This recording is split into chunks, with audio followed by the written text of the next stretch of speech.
Namo Sang Hyang Adi Budaya, Namo Buddhaya. Selamat sore pemirsa TVRI Sumatera Utara dimanapun Anda berada. Jumpa lagi dengan saya Arifin Halim pada program Mimbar Agama Buddha. Program ini disiarkan secara langsung melalui studio TVRI Sumatera Utara. Pada program Mimbar Agama Buddha ini terselenggara berkat kerjasama antara Lembaga Media Komunikasi dan Lembaga Bagian Pemuda Seni dan Budaya beserta dengan TVRI Sumatera Utara. Sore hari berbahagia ini kita akan membahas sebuah topik yang sangat menarik dan penting, yaitu masa wasa biku. Dan tentunya telah bersama dengan kita seorang narasumber. Izinkan saya terlebih dulu membacakan profil singkat dari narasumber kita pada sore hari ini. Beliau lahir dan besar di Kabupaten Tangerang, Banten. Kemudian di Upasam Padam jadi biku pada tanggal 17 Desember tahun 2013 di Mun State, negara Myanmar pada usia 20 tahun. Dan guru penabis atau upajaya adalah Sayadaw U Kovida. Dan beliau berada di Myanmar sekitar 3,5 tahun. Saat ini beliau sudah masuk ke wasa ke-10 dan sedang jurusan kuliah psikologi di Universitas Prima Indonesia. Telah bersama dengan kita Bante Hite Sakatera. Nama budaya Bante. Ya, selamat datang di TVRI Bante. Nah, pemirsa TVRI Sumatera Utara, bagi nanti yang ingin bertanya kami silakan langsung melalui telepon interaktif di 0811 6100 386. Kami ulangi sekali lagi 0811 6100 386. Oke.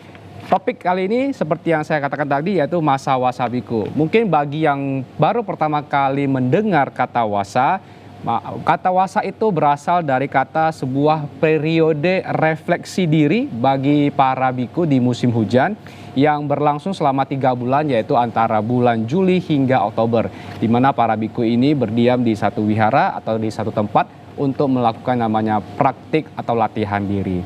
Bante, ini bicara tentang masa wasa nih Bante. Banyak yang sebenarnya masih ingin bertanya pada Bante, yaitu bagaimana sebenarnya sejarah lahirnya masa wasa dari mulai zamannya Buddha nih Bante.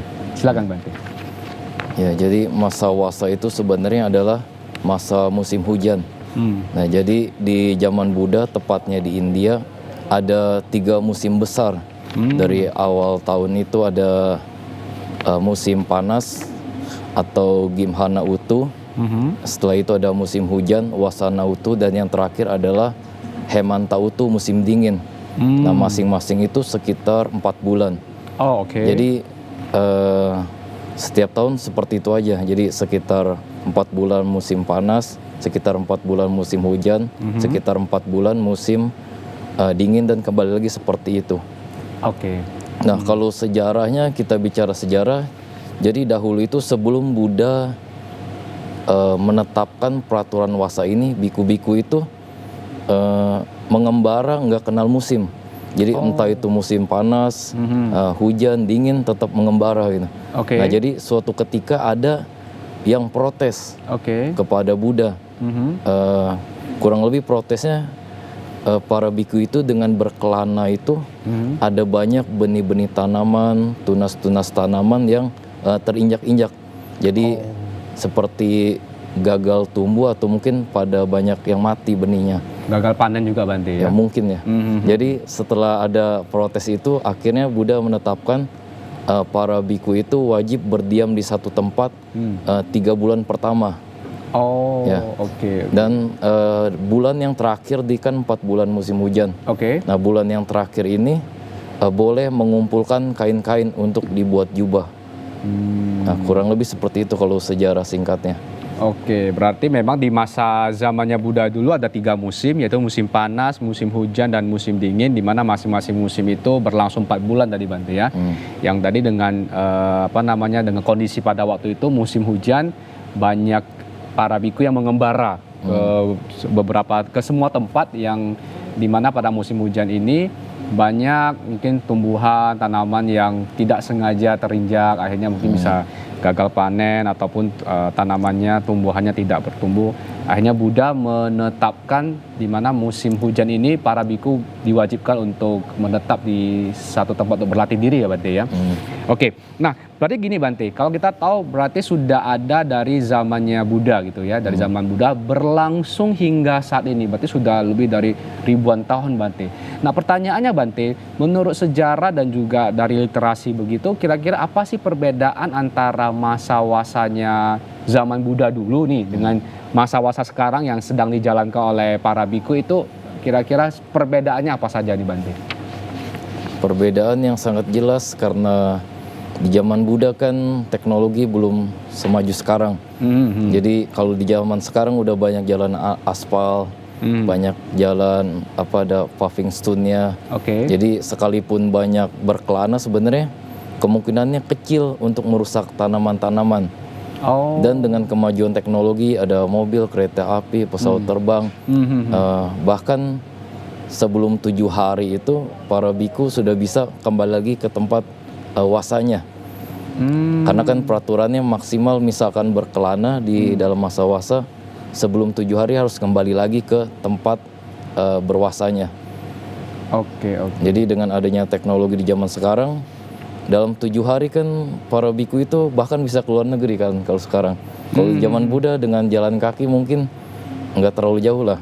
Kalau zaman sekarang 7 hari udah bisa pulang pergi ke luar negeri, balik ke Indonesia nanti sudah stay di wihara tempat berwasanya tanpa harus melanggar peraturan pada masa wasa itu.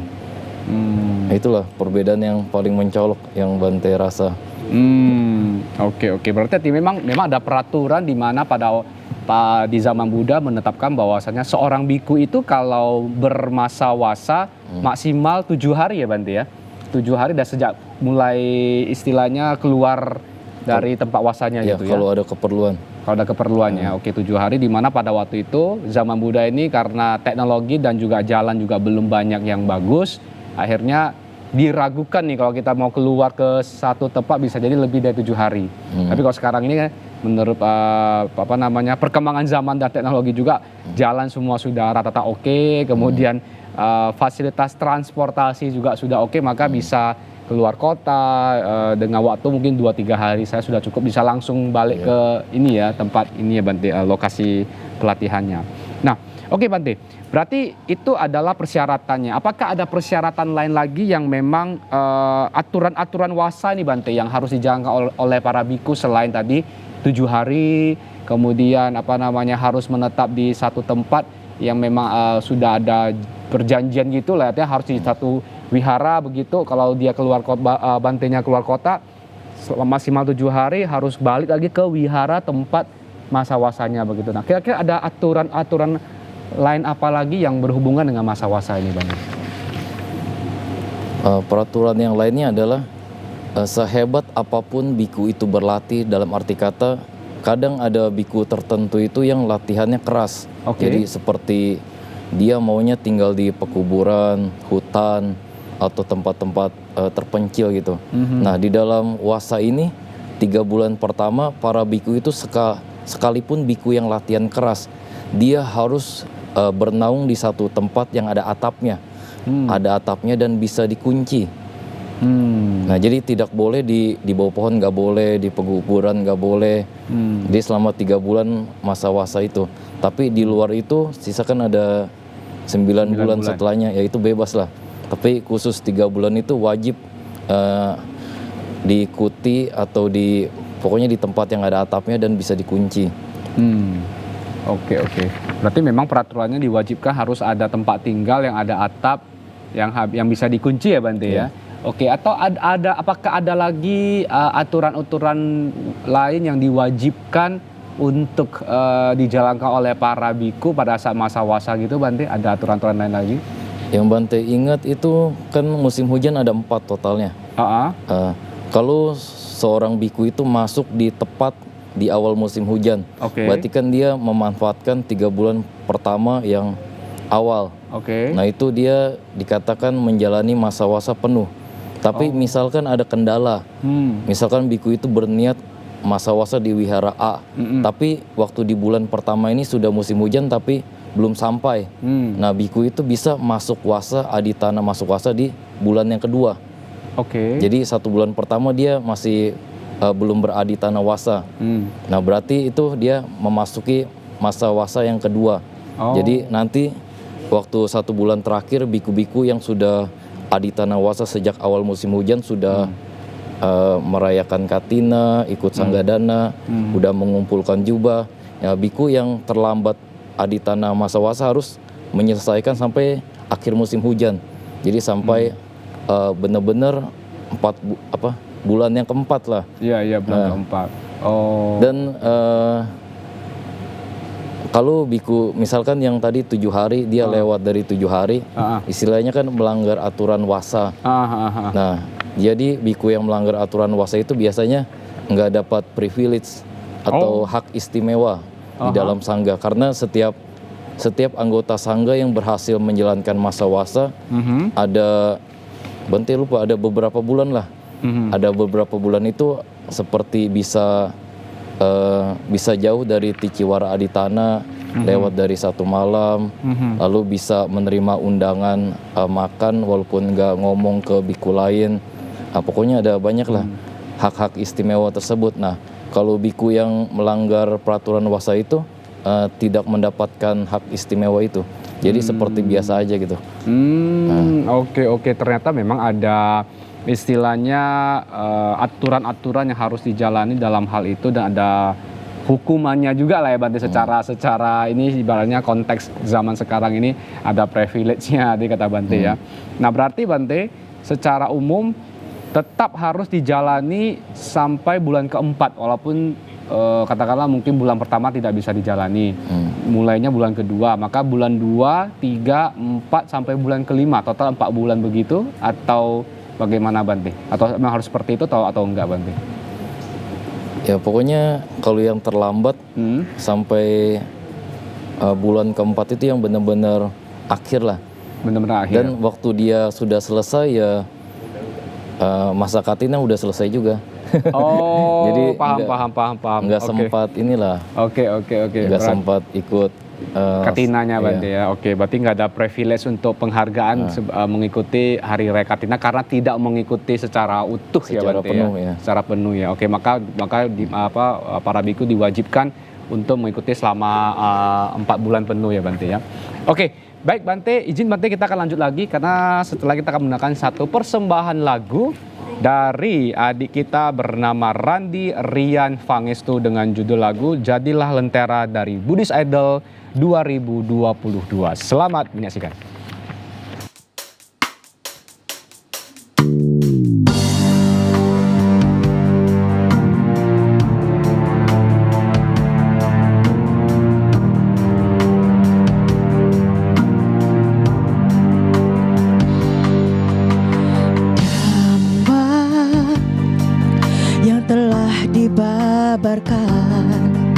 Menebarkan cinta dan kebaikan, membawa kesejukan dan ketenangan, kehidupan penuh kedamaian. Mari kita satukan irama, harmonisasikan langkah, semaikan damai yang indah. Jadilah lentera dalam barisan dhamma, tebarkan dhamma ke penjuru dunia. Semoga dengan berkembangnya Buddha Dhamma, semua makhluk akan turut berbahagia.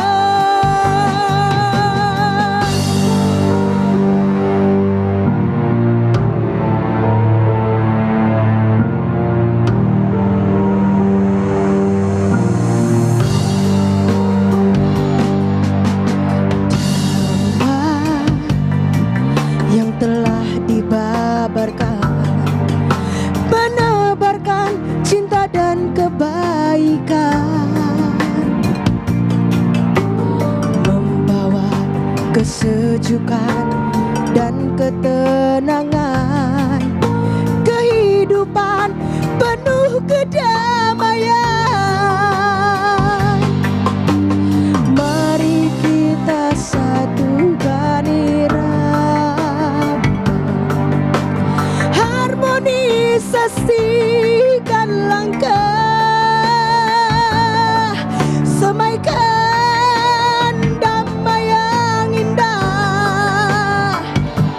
Jadilah lentera dalam barisan dama, tebarkan dama ke penjuru dunia. Semoga dengan berkembangnya Buddha Dhamma, semua makhluk akan turut berbahagia. Jadilah lentera dalam barisan dhamma, tebarkan dhamma ke penjuru dunia. Semoga dengan berkembangnya Buddha Dhamma, semua makhluk akan turut berbahagia.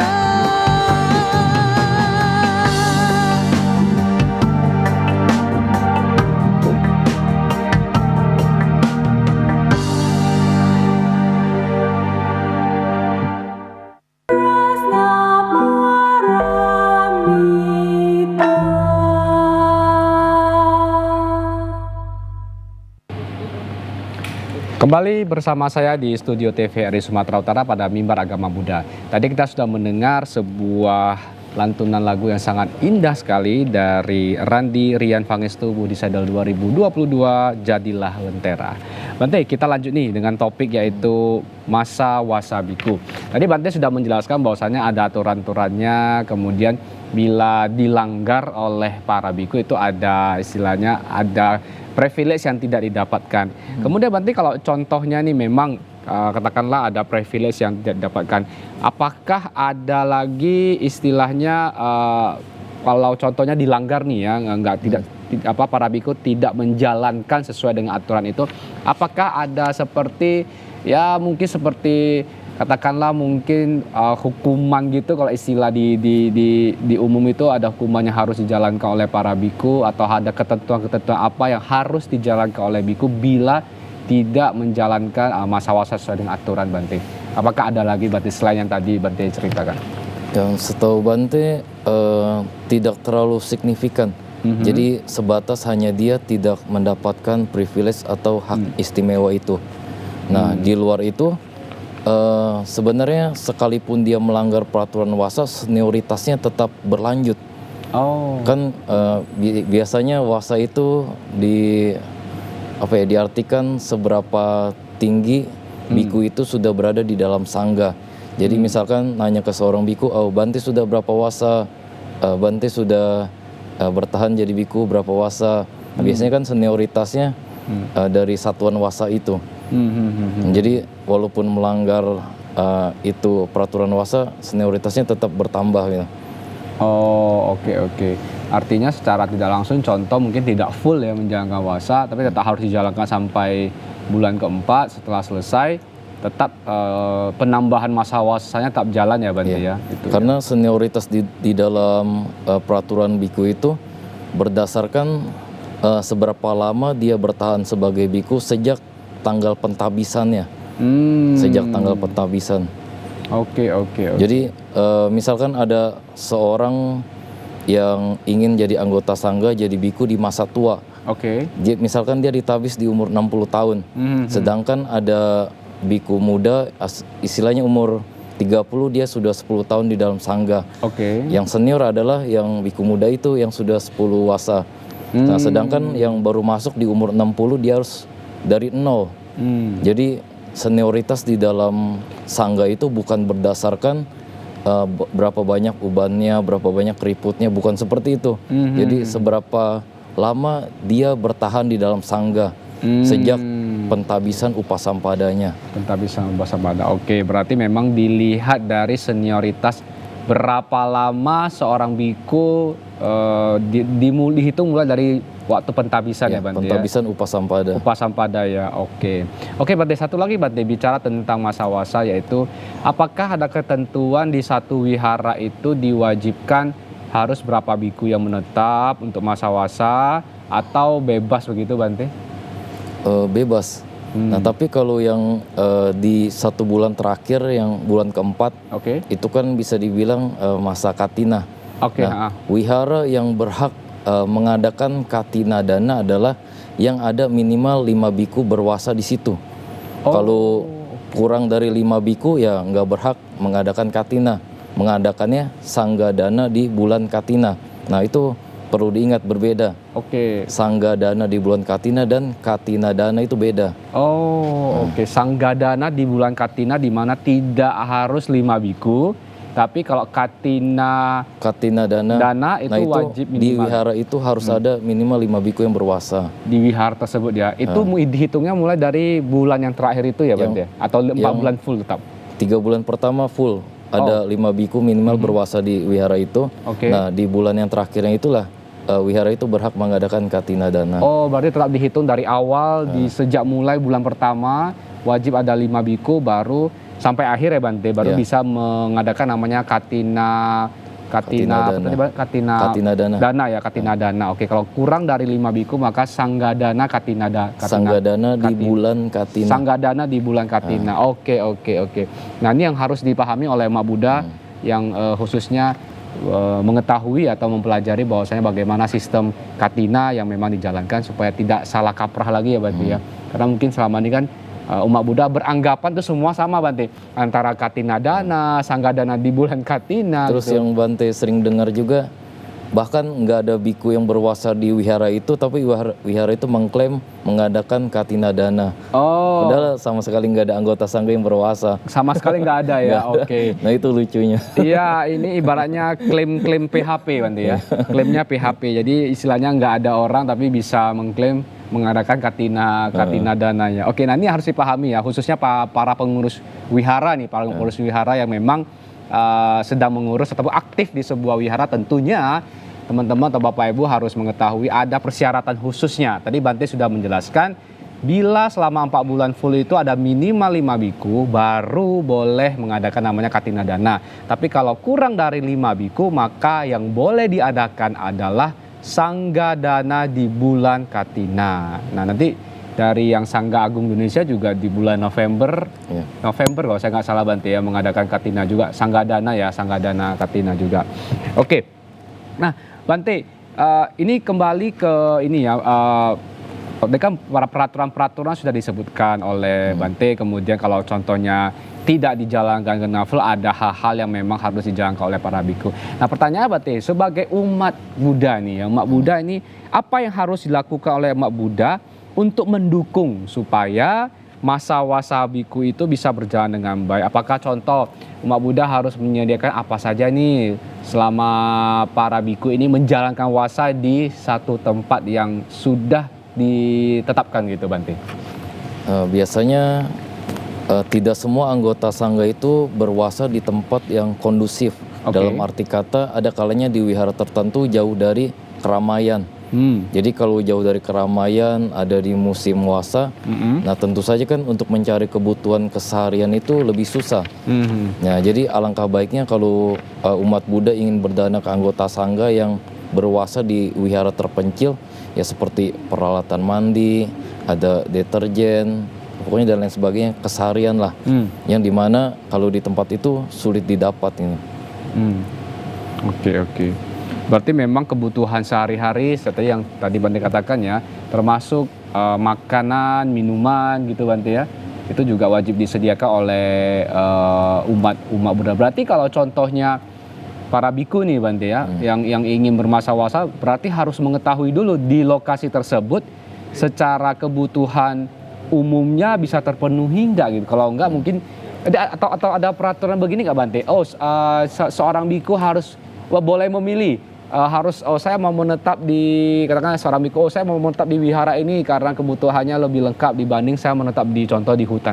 Apakah diizinkan secara winaya Bante, secara peraturan begitu? Boleh, diperbolehkan. Tapi kalau di dalam organisasi seperti Bante kan anggota Sangga Agung Indonesia. Nah biasanya disebar.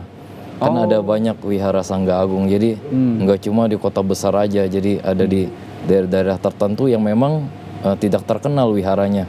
Oh, oke. Berarti kalau dari Sangga Agung Indonesia sudah ada istilahnya ketentuan yang memang diberikan oleh pimpinan gitu Bante ya. Umpamanya biku A harus ke wihara mana, kota mana, nanti biku B ke wihara mana, kota mana. Gitu. Itu memang sudah ditetapkan dari pimpinan Sangga Agung Indonesia gitu Bante, per provinsi ya.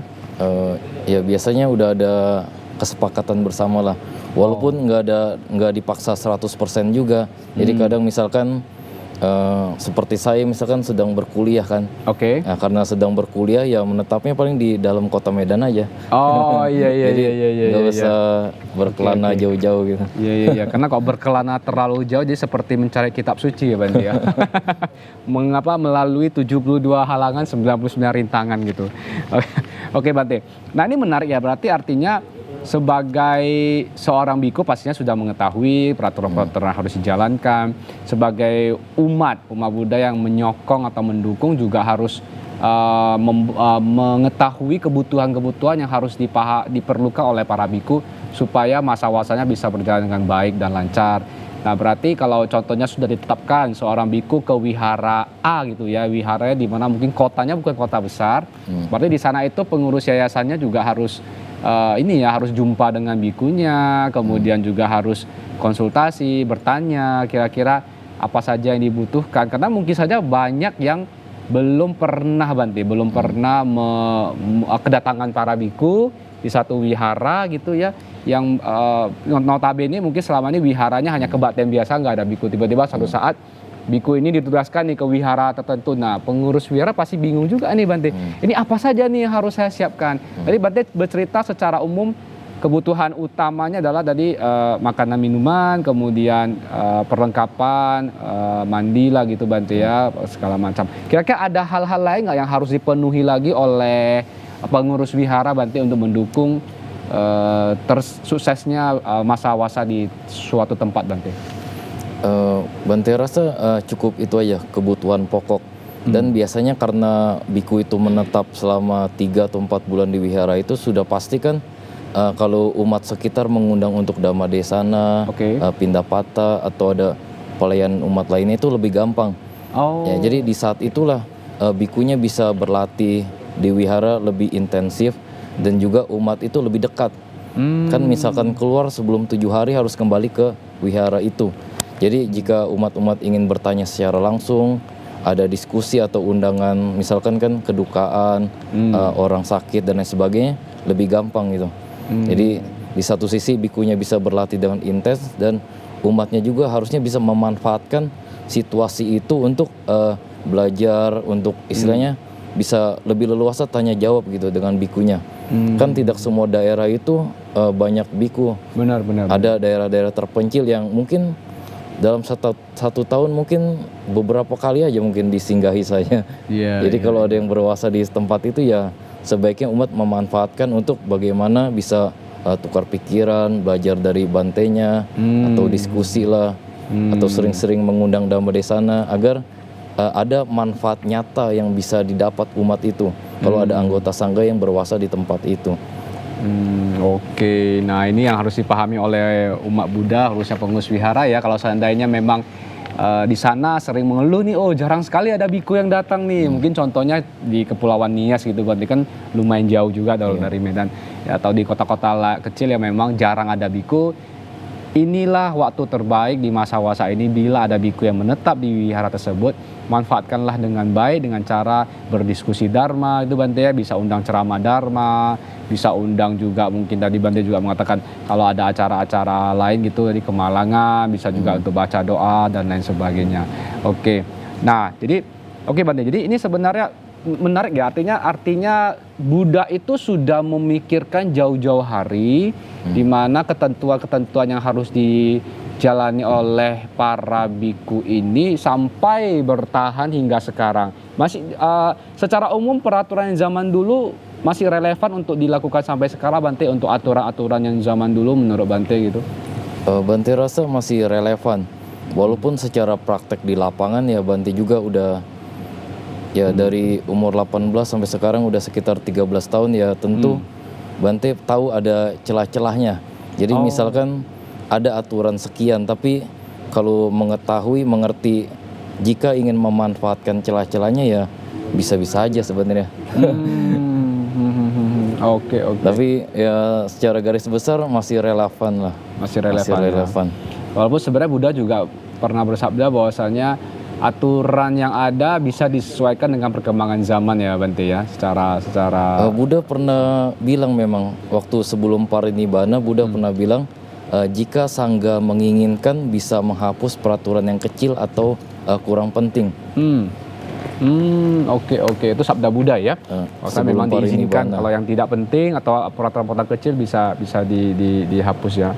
Oke, baik Bante, kita akan lanjut lagi Bante karena selanjutnya kita akan kembali mendengar sebuah persembahan lagu dari adik kita Teresa Devinagan Bintang Cilik Buddhis 2022 dengan judul lagu Tian Teng Te Hai Zi. Selamat menyaksikan.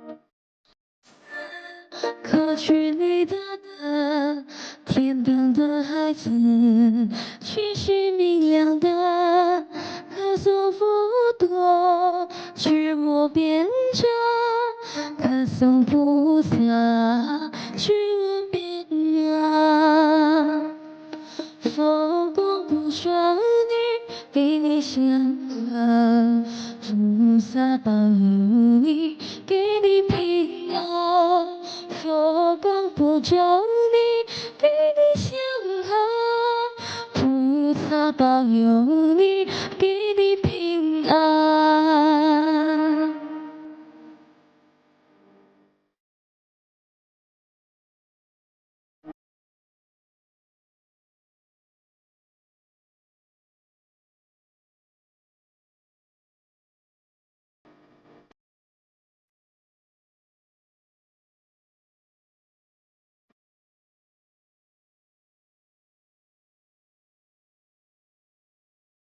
天灯的孩子，歌曲里的天灯的孩子，气息明亮的，歌颂不多，却我变者，可颂菩萨，去我变马。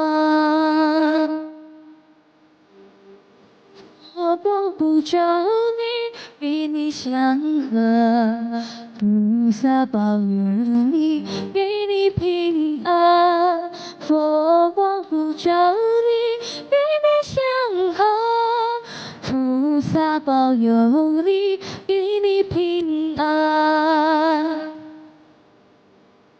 佛光普照你，给你祥和，菩萨保佑你，给你平安。佛光普照你，给你祥和，菩萨保佑你，给你平安。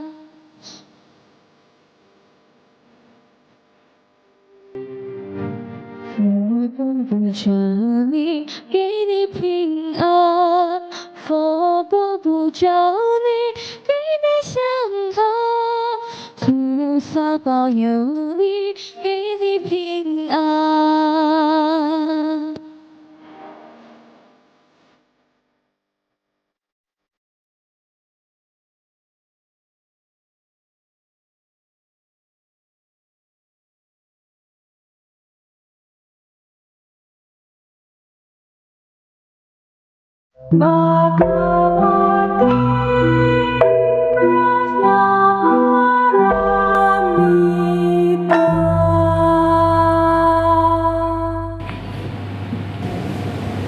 Masih bersama dengan saya di program Mimbar Agama Buddha. Kita akan melanjutkan topik yaitu Masa Wasa Biku. Bante, ini tentang masa wasa dan kaitannya dengan pindah patah, Bante. Kita tahu tadi kan Bante mengatakan masa wasa itu di mana dibuat atau diadakan karena ada umat yang mengeluh gitu ya, bahwasanya banyak tanaman atau tumbuhan yang tidak sengaja terinjak, jadi banyak yang gagal panen ataupun mungkin sulit berkembang. Lantas apakah pada masa wasa ini para biku diizinkan untuk berpindah patah, Bante? Ya, tetap diizinkan. Cuma kan ruang geraknya terbatas. Oke. Tentu kalau pindah patah kan untuk kebutuhan pokok makan sehari-hari. Tapi ada kalanya wihara-wihara tertentu mungkin umatnya datang sendiri atau di dalam wihara itu sudah ada petugas yang masak untuk anggota sangga yang tinggal. Jadi tergantung wihara masing-masing. Ada kalanya memang sangat butuh untuk pindah patah karena tidak ada yang masakin di dalam wihara. Ya udah pindah patah ke desa terdekat atau mungkin ke kota terdekat. Oh, berarti tetap diizinkan ya, Bante ya? Tetap diizinkan. Walaupun masa wasa ya, karena kan masa hujan gitu kan ya. Dan kalau kita tahu bahwa pada saat pindah patah itu kan para biku juga tidak diperbolehkan untuk menggunakan alas kaki ya, Bante ya. Iya. Itu sampai sekarang tetap berlaku ya, Bante, untuk peraturan pindah patah itu, Bante? Ya, tetap berlaku kecuali mungkin kayak di negara-negara musim dingin kayak Eropa, Amerika Utara yang misalkan ada saljunya gitu. Kan sangat dingin sekali kan. Nah itu pengecualian lah, mungkin ada sendal khusus atau sepatu khusus yang dimana bisa tetap pindah patah memijak es gitu. Mungkin telanjang kaki pindah patah di atas salju. Iya, benar. Itu kan lebih ke peraturan kecil ya, Bante ya, disesuaikan dengan kebutuhan dan kondisi. Nah, Bante, tadi Bante ada menyebutkan tentang senioritas nih, senioritas di sangga yang disesuaikan dengan berapa lama seorang biku menjadi ditabiskan ya, ditabis upasampada. Oke. Lantas sih bagaimana sejarahnya kok bisa gitu ada penetapan senioritas di dalam sangga itu gimana ceritanya itu, Bante? Ya, yang Bante ketahui dahulu itu ceritanya pernah ada perjalanan jauh para anggota sangga. Oke. Dan di dalam satu perjalanan ini di zaman Buddha, Sariputta yang bisa dibilang kan murid utama. Dia sangat senior tapi jalannya belakangan. Karena Sariputta ini dia suka membantu biku-biku sepuh. Biku sepuh tapi yang senioritasnya rendah. Jadi misalkan mijetin kakinya, membantu ngangkatin perlengkapan dan lain sebagainya. Jadi waktu rombongan anggota sangga ini sudah sampai ke wihara tertentu, Sariputta nggak dapat kuti, nggak dapat kamar. Jadi Sariputta itu tidurnya di bawah pohon. Nah, setelah Buddha tahu kejadian ini, Buddha menegur mereka. Dan setahu Bante, salah satunya karena inilah Buddha menetapkan senioritas di dalam sangga dan juga menceritakan satu cerita Jataka, yaitu Titira Jataka. Nah, jadi di dalam Titira Jataka ini, waktu Bodhisattva Gautama terlahir sebagai burung ketitir. Nah, di situ ada teman sesama hewannya, ada seekor monyet dan seekor gajah. Nah, mereka waktu hidup bersama ini, udah sekian lama mereka bertiga ini, binatang ini, mereka merasa harus ada urutan senioritas. Siapa yang paling tua, siapa yang lebih di bawah, siapa yang lebih di bawah. Karena mungkin untuk tata krama agar lebih enak lah dalam keseharian. Jadi gajah itu bilang kurang lebih seperti ini. Waktu saya kecil, tanaman ini bisa saya lengkahi. Ceritanya dia dari satu tanaman lah. Oke. Nah, lalu kalau yang kera ini, dia bilang, pokoknya waktu dia kecil dia itu sudah lihat lah tanaman ini masih kecil juga. Nah, burung ketitir ini kan secara jasmani paling kecil. Dia bilang, dulu waktu saya pertama kali kesini, pohon ini, tanaman ini belum ada. Saya ada bawa biji lalu buang air di situ dan jadilah tanaman itu. Nah, dari ketiga cerita ini kan mereka tiga binatang ini berarti yang lebih dulu ada di situ adalah burung ketitir. Yang kedua adalah si monyet, yang ketiga adalah gajah. Nah, Buddha menyinggung bahwa bahkan dalam kasus binatang-binatang itu aja mereka menetapkan kayak sopan santun, tata krama di dalam senioritas. Nah, tentu saja di dalam komunitas sangga harus ada juga. Nah, lalu kembali lagi ke cerita yang Sariputa tidur di bawah pohon itu. Nah, lalu waktu sebelum Buddha menetapkan peraturan yang siapa yang wasa lebih tinggi itu yang lebih senior, para anggota sangga ada yang menyarankan kepada Buddha, kurang lebih seperti ini, Buddha, bagaimana kalau yang memiliki jana pertama yang senior, ada yang bilang yang memiliki jana kedua, yang memiliki jana ketiga, yang memiliki jana keempat, yang memiliki jana wipasana, yang memiliki terus yang memiliki suka wipasako arahat, pokoknya pencapaian wipasana gitulah. Semakin tinggi, tapi Buddha tidak menetapkan berdasarkan pencapaian adi duniawi itu. Jadi Buddha menetapkan siapa biku yang ditabis lebih dulu itulah yang lebih senior. Walaupun pada saat itu ada banyak anggota sangga yang menyarankan, bagaimana jika berdasarkan pencapaian adi duniawi. Nah, itulah sejarah Buddha menetapkan senioritas di dalam sangga. Bahkan waktu sebelum Buddha parinibbana, Buddha itu pernah bilang juga bahwa nanti setelah Tathagata sudah wafat parinibbana, para biku itu nggak boleh sembarangan manggil auso. Auso itu bisa dikatakan istilah friendly itu kawan, bro gitu. Auso ya namanya, auso. Nah, Buddha sebelum parinibbana beliau berkata, nah nanti setelah Tathagata sudah tidak ada, kalian anggota sangga yang junior manggil yang senior harus bante, dan yang senior manggil junior boleh langsung namanya, boleh dengan auso. Nah, jadi setelah Buddha parinibbana ya biku yang junior manggil yang senior bante. Biku yang senior manggil yang junior boleh langsung namanya. Nama pentabisannya atau nama umatnya boleh juga. Atau gitu. Auso.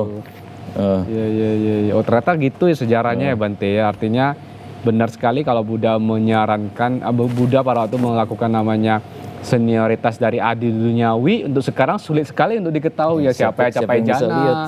Iya, siapa yang sudah mencapai kesucian, apalagi kotoran batinnya masih besar sekali. Tapi Buddha benar-benar bijak sekali melihat jauh ke depan, punya visi yang sangat jauh ke depan, bahwasanya kalau pakai adi duniawi nggak bisa nih, nanti suatu saat malah mungkin nggak ada yang capai jana atau apa juga pada sulit nih, mau gua capai jana 1 nih, gua capai jana 2, tapi nggak ada pembuktiannya ya Bante ya. Gimana membuktikannya susah. Iya, gimana membuktikan susah sekali. Berarti memang benar cara terbaik dari senioritas adalah melihat dari waktu mulai di Upasampada, Petabisan Upasampada menjadi seorang biku itulah yang dihitung dari masa wasanya ya Bante ya. Tanggal berapanya. Bahkan yang uniknya, sekalipun misalkan ada 2 biku, misalkan saya kan saat ini sedang menjalani masa wasa ke-11. Misalkan ada 2 biku sama-sama 11 wasa. Dihitung siapa yang bulannya lebih tua.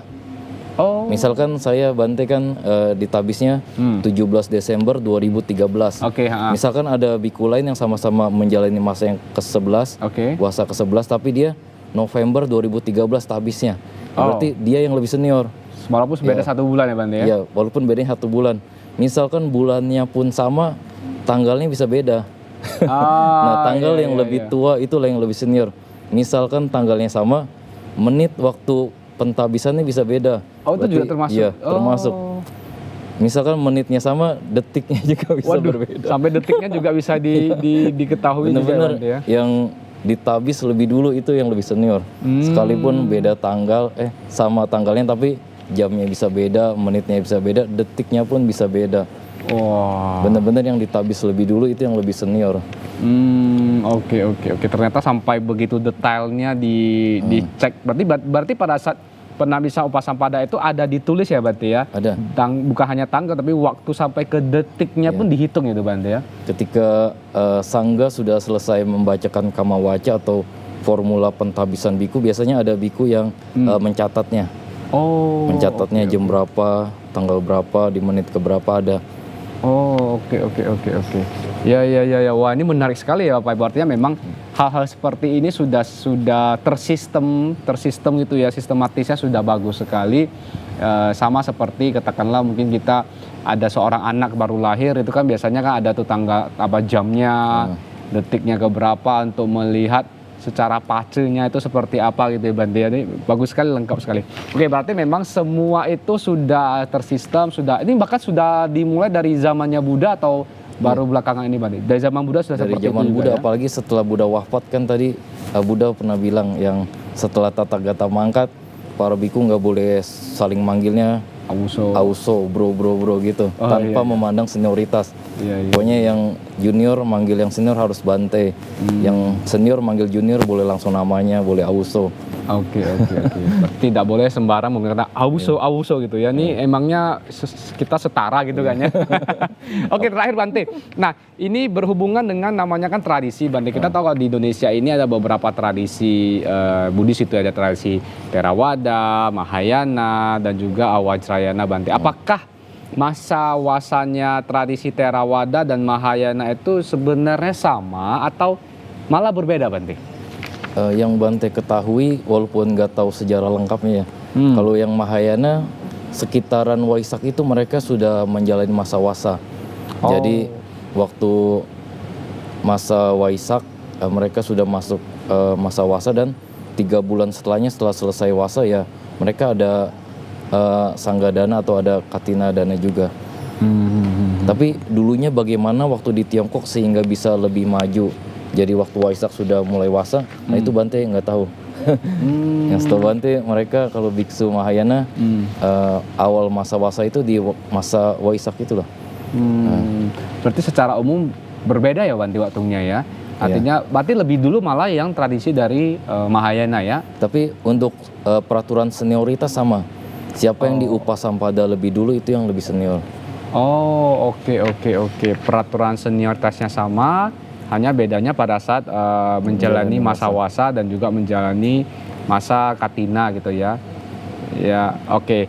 Baik, Bante, izin Bante boleh Bante ada pesan-pesan yang ingin disampaikan kepada para umat Buddha mengenai tema kita hari ini, ataupun kesimpulan yang ingin Bante sampaikan berhubungan dengan tema kita pada hari ini Bante. Silakan Bante.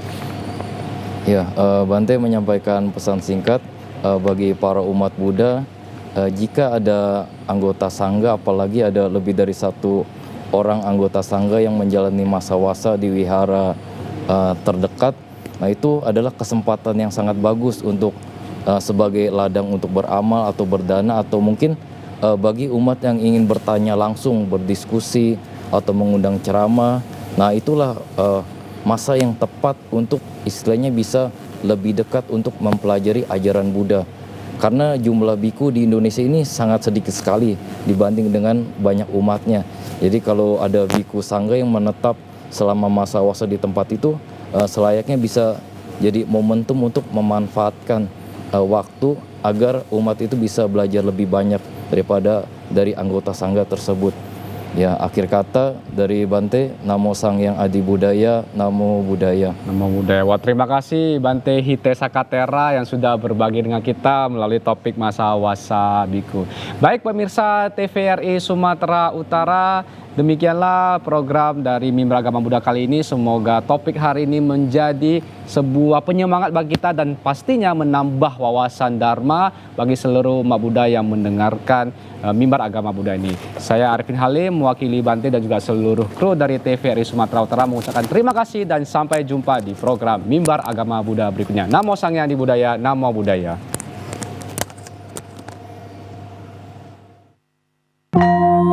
Sujud kepada Arya Bhagavan.